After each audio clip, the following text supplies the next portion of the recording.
Cette eau douce qui est arrivée là d'Urance, 250 mètres cubes seconde quand elle tourne. Au début où la centrale tournait plein pot, l'eau de l'étang était renouvelée 4 fois.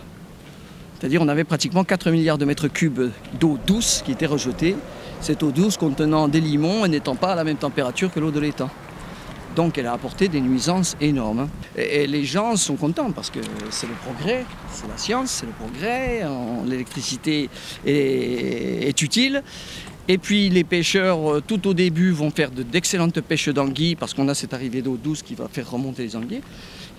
Et là, on avait, en 65, hop, une aigrette garzette. En 65-66, on avait à peu près 1,50 m d'eau.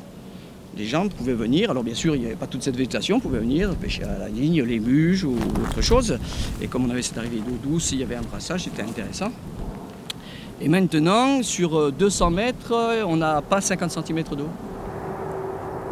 Le Mistral va chasser l'eau qui passe au niveau du canal de Caronte à Martigues, un peu comme une soupape. Et le niveau de l'eau de l'étang va baisser. Et on voyait la vasière là sur 120 à 150 mètres complètement dégagée. L'étang de Berre correspond en gros à 155 km² et 1 milliard de mètres cubes d'eau. Depuis 15 bons siècles, c'était un étang d'eau salée.